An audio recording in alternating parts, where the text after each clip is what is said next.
Isa sa pinakamalupit na upgrade sa roster ng cyclocomputers ni Majin ay ang C706 Cyclocomputer na may free ride Climb Pro.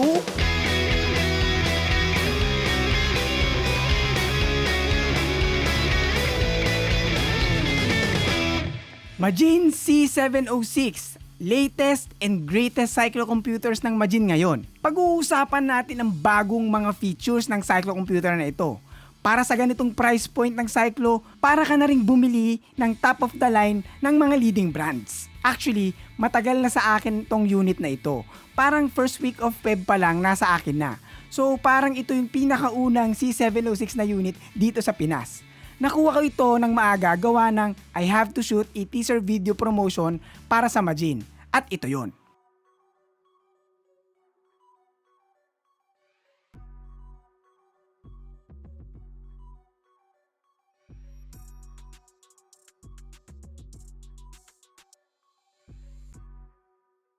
In-upload lahat yan ng Majin pages sa mga social medias nila at tinag nila ako.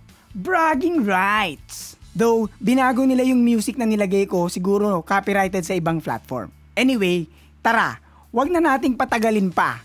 Talakayin na natin ang mga bagong features ng Majin. Pero bago yan, ano bang meron pag bumili ka? At syempre, ito yung box. Pag bumili ka nito, may konting difference sa box ang makukuha nyo. Sabi ko nga kanina, maaga kong nakuha ito before the release. Kaya kung titignan natin yung box, may nakasulat na Chinese characters dyan sa baba. Yung mga mabibili nyo ngayon, walang ganyan. Ang translation naman yan is Conquering Peaks and Leading the Way with Excellence. Paano ko nalaman? Google Translate, baby!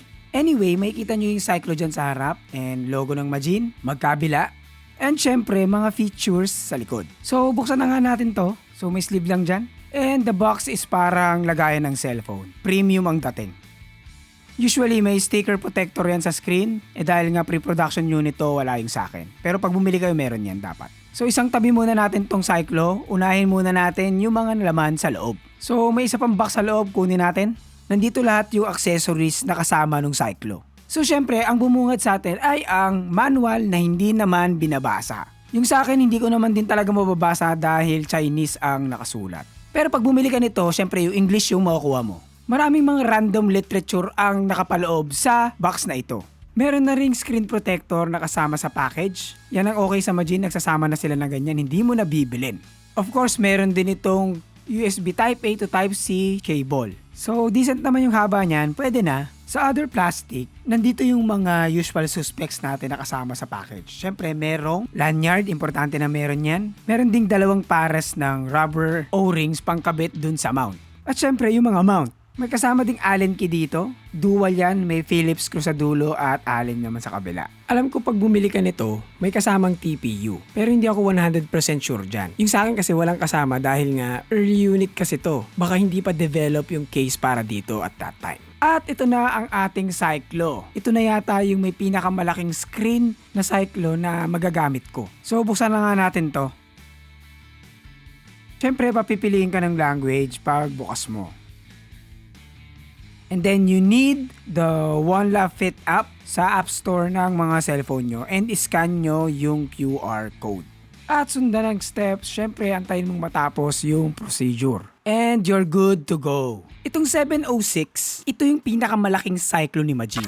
Ang pinaka-dimension nito ay 97 by 55 by 14.8 mm. Ang reason kung bakit malaki ito, syempre kita nyo naman, malaki yung screen na 3.3 inches. Balikan natin yung screen na yan mamaya. Anyway, mas marami ng buttons itong Majin C706 kumpara sa mga previous nilang mga cyclocomputers. Sa may left side, nandyan yung power button and up and down button. Yung power button, yan din yung A button. Sa baba, nandyan naman yung B and C button. Lagay ko sa screen kung ano yung mga nagagawa ng mga buttons na yan. Dyan din sa baba, nandyan yung rubber cover at napapaloob dyan ang USB Type-C port for charging and data transfer. Dyan din sa flap, mayroong parang maliit na butas. Kaso ang problema, hindi ko alam kung ano to. I'm not sure kung speaker to, pwede ding mic, pero meron talagang mas malaking speaker to na pupuntahan din natin mamaya. And malapit din sa flap na yan yung pinakabutas para sa sasabitan nung lanyard. Ito, another new feature ng mga Majin computers. Though sa ngayon si 706 pa lang ang meron nito, ito yung pinaka-mount niya sa ilalim. At gawa na ito ngayon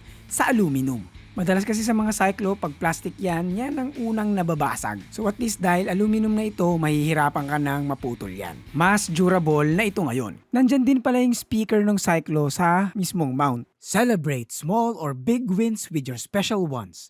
Come to Brew Brothers Cafe, your destination for celebration. Overall weight ng Cyclo is 111 grams. Hindi naman ramdam ang bigat niyan kung weight winnie ka. Okay, punta naman tayo sa pinakamalaking improvement ng Cyclo. Ito ang screen. Sabi ko nga kanina, ito ay 3.3 inches at ito ay TFT color touchscreen. At mas sharper yung screen nito kumpara dun sa C606 na ginagamit ko. What I like about this touchscreen is sobrang responsive na niya kumpara sa ibang mga cyclocomputers ni Majin. Also, parang na rin siyang cellphone na meron siyang swipe from left to back. Syempre, nandiyan pa rin yung swipe from top and then swipe from bottom.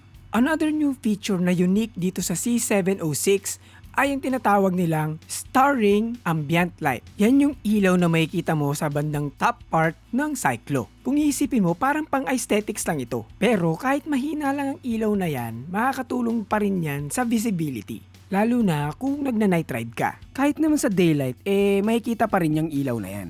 You can choose 3 different light effects. Una yung breathing, pangalawa yung flashing, at pangatlo naman yung solid on. You can toggle on and off yung ilaw sa quick setting panel. Yan yung pag nag-swipe down ka from the top. Syempre, every time you use this feature, kukonsumo yan ng battery. So, you have to keep that in mind. So, my tip is, gamitin mo lang siya pag madilim. Hindi lang isang kulay ang pwedeng ibigay nito. Meron kang 12 colors to choose from. Pwede mong i-matchy-matchy yan sa damit mo. Or, pwede naman ding random. Ako, madalas kong gagamitin dyan yung teal na color. So, bago tayo pumunta sa non-physical feature ng Cyclo, alam naman natin lahat na pang outdoor use talaga itong gamit na to. So, dapat IPX7 yan. So yung mga ulan-ulan, kayang-kaya niyan. Lahat naman ng mga Cyclo ng Majin, ganyan. Battery capacity ranging from 17 to 25 hours. Pero syempre, magva-vary yan depende kung paano mo gamitin yung Cyclo. Charging time from 0 to 100 is 2 hours. Okay, enough with the physical feature. Punta naman tayo sa connectivity.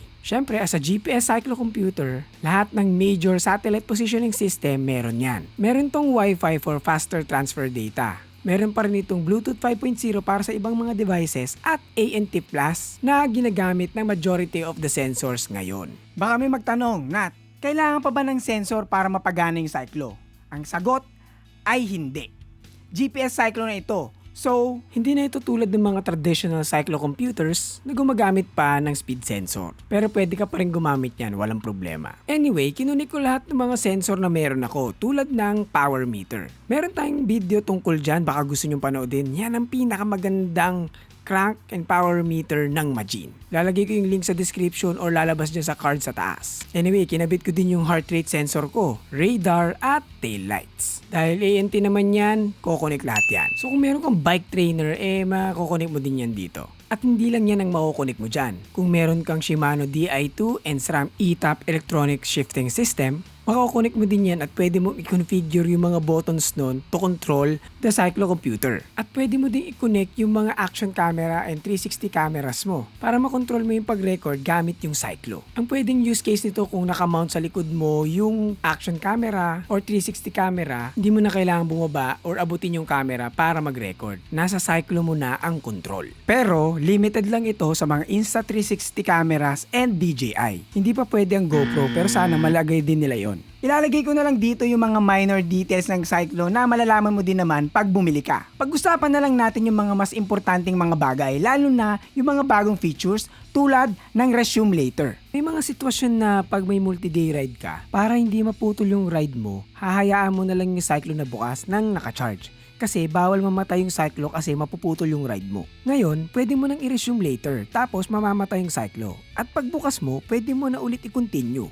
Ang galing, di ba? Hindi mo na kailangang iwan yung Cyclo na nakabukas at nakacharge pag multi-day ride. So parang natipid mo na yung battery mo. Ang malupit pa doon, kunwari, nag-lowbat yung Cyclo mo in the middle of the ride. Kung na-charge mo na yung Cyclo at bumukas na ito, pwede mo pa rin i-continue yung ride. Amazing, isn't it?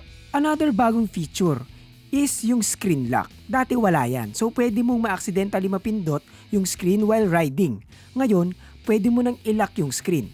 Pwede mo ding i-off yung screen while riding at continuous pa rin itong nagre-record ng ride para matipid mo yung battery. This video is brought to you by Pretty Petty the Podcast, ang podcast na nagbibigay opinyon na hindi nyo naman hinihingi. Kung gusto mong matawa at matuto, punta ka lang sa description for the Spotify link. Okay, punta tayo sa navigation. Ito talaga yung gusto ng majority ng mga tao. Ang cyclo na may navigation. Dati, speed lang and gradient, okay na. Pero ngayon, importante na rin sa cyclo ang may navigation. Yung mga basic stuff about navigation, syempre kaya naman ni Majin 706 yan. Pero ano ba yung bago? Una, yung dual routing strategies. Dito sa reroute strategy, mapipili mo yung priority niya. Dalawa yung option mo, yung direction to destination at nearest intersection or next road junction. So para ma-access mo ito sa cyclo, punta ka sa settings ng cyclo, then navigation settings at makikita mo yung route planning strategy at may dalawang option. Dito sa destination point, pag nawala ka sa route mo at nagre-route siya, ang pipiliin niyang route ay yung pinaka-efficient course to the final destination galing sa current location mo. Potentially ignoring parts ng original mong route. Okay to kung ang priority mo lang ay makarating sa destination. Wala kang pake kung lumayo siya, basta makarating ka sa destination. Yung nearest junction naman, pag nawala ka sa route mo, ang gagawin ng cyclo mo ay i-guide ka niya sa closest point sa original pre-planned route mo. Ideal to kung gusto mong sundan yung exact original path as close as possible and ma-minimize mo yung paglayo mo sa original path. Next feature ng navigation naman is yung offline waypoint navigation. Ang nagagawa nito, pwede kang mag-save ng mga frequently visited location tapos pwede mong i-generate yung route direkta sa cyclo kahit hindi nakakabit sa phone. So napaka-useful niyan kung may palagi kang pinupuntahang lugar na hindi mo matandaan ng daan. No need na ng internet, kumbaga para siyang quick access. Isa pang bagong feature ng navigation ay yung offline back to start. Usually, pag gumagawa tayo ng routes from location to destination lang, nakakalimutan natin yung pabalik. Itong feature na ito, kahit offline yung cyclo, gagawa siya ng route pabalik sa pinanggalingan mo. Ang advantage din pala ng map ng C706 ay yung map scale levels. Mas mazoom in at mazoom out mo na yung mapa para mas makita mo yung details ng route na pupuntahan mo. Pero, hindi pa rin ito pinch to zoom. May on-screen plus and minus button pa rin to zoom in and out. Itong next feature ay hindi part ng navigation pero part pa rin ng maps at ito ay ang Strava Segment Sync. Hindi ako masyadong gumagamit ito pero yung iba gusto yan. Yung mga segment sa Strava, pag nagawa mo yun, automatic magsisync yun if nakakonect sa wifi yung cyclo mo. Pero dapat nakalink yung account mo sa Strava sa OneLap Fit app. Also, yung mga segment like PR or personal records and KOMs or King of the Mountain, makikita mo na yan sa maps even wala kang route na nakaload. Isiset mo lang kung PR or KOM ang gusto mong makita. Ganon din yung custom segment dashboard. Sa taas ng yung screen, makikita mo dyan yung status. So kung mahilig ka sa mga Strava segments, meron na nung features na yan. Next feature, ito talaga ang hinahanap ng karamihan, ang Climb Pro. Though, meron naman yan sa previous model na C606. Syempre, as a bigger brother, of course, meron din itong C706. Panalong feature talaga yan kasi usually yung mga ganyang feature ay nakalagay lang sa mga mamahaling cyclocomputer like Garmin and Wahoo. Pero at this price point, yung C706 merong Climb Pro. Kaya hindi ka na talaga lugi. Ang kinagandahan naman sa Climb Pro ng C706, makikita mo na sa maps yung mga climbs kahit wala kang niload na route. So, yung mga icons na kulay green sa mapa, yan yung tinatawag na nearby climbs. May mga kategorya yan, so makikita mo kung ano yung kaya mong i-ride based dun sa kategory ng climb. At pag gusto mong subukan yung climb, pwede mong i-click yung arrow at bibigyan ka niya ng direction para mapuntahan to. Isa pang feature ng Climb Pro ng C706 ay yung mid-climb engagement. So kahit nasa kalagitnaan ka na ng climb at dun mo palang nabuksan yung cyclo mo, mag-e-engage pa rin ng Climb Pro feature.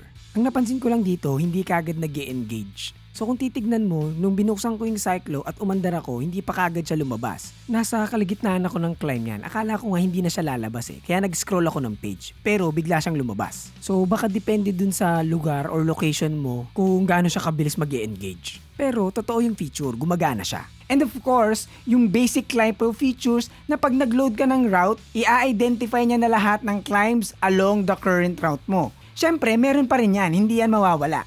At ang pinaka-best feature ng Climb Pro ng C706 ay yung Free Ride Climb Pro. Based sa current location mo, tulad ng sinabi ko kanina, madedetect na nito ang mga malalapit na climbs. Kaya pag napuntahan mo yung climbs na yan, automatically lalabas yung Climb Pro kahit wala kang route na nilagay. Kaya siya tinawag na Freeride Climb Pro. Sobrang panalo ng feature na yan. Usually, sa mga high-end at mahal na cyclo computers lang yan. Pero ang C706, meron yan. Winner! Though, hindi lahat ng climb ay may papakita niya. Hindi kasi lahat ng climbs ay registered sa app. Meron kasi silang threshold. Pwedeng length or steepness ng climb para masabi nilang climb ito.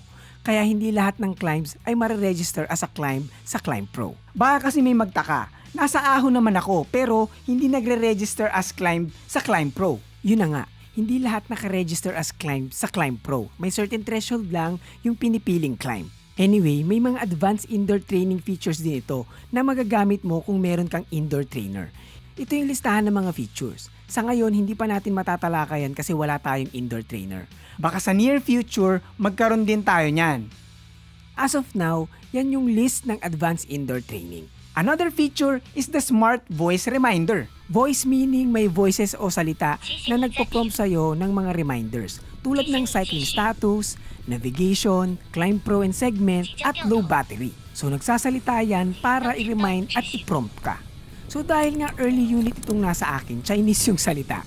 Yung mga international release, yung mga mabibili nyo ngayon, malamang English language na yan. Pero sana yung Majin maglabas ng firmware na you can choose what language of voice yung magpa-prompt sa'yo. Marami pang maliliit na features na hindi na natin natalakay. Pero itong last feature na babanggitin ko, ito yung isa sa pinaka-paborito ko.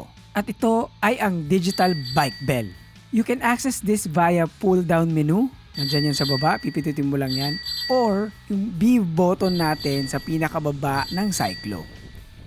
Ngayon, hindi mo na kailangan ng physical na bell. Meron ka ng built-in sa Cyclo mo. Masasabi ko lang, sa mas murang halaga, kaya nang makipagsabayan ni Majin sa mga big-time players tulad ng Garmin and Wahoo.